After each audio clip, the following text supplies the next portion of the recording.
தண்ணி இருக்கிற இடத்தை தேடி நம்முடைய முன்னோர்கள் எல்லாம் போய் அங்கே தன்னுடைய பாவங்களை தீர்த்து கொண்டு அடுத்த சந்ததியினருக்கும் பாவம் இல்லாமல் இருப்பதற்காக வழிகாட்டியாக திகழ்ந்தாங்க.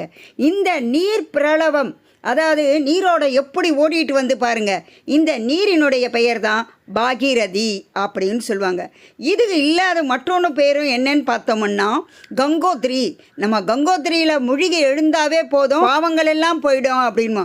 அப்போ கங்கை என்று எதுக்கு பேர் அப்படி நீங்கள் கேட்குறது எனக்கு புரியுது. இந்த இடத்துல நம்முடைய புராணப்படி பகீரதன் ஆகாயத்தில் கங்கையிலிருந்து கொண்டு வந்ததாக ஒரு வரலாறு இருக்கு. இருந்தாலும் இப்படி ஓடி வர்ற தண்ணீரை நாம் என்னன்னு சொல்லுவோம்னா, கங்கோத்ரியானது இந்த இடத்துல இருந்து தேவபிராகிக்கு வரும் பொழுது அதனுடைய பெயர் மாறி அந்த இடத்துல நாம் கங்கை அப்படின்னு சொல்கிறோம். கங்கையில் இறந்தால் புண்ணியம், மறுபிறப்பு இல்லை என்றது நம்பிக்கை.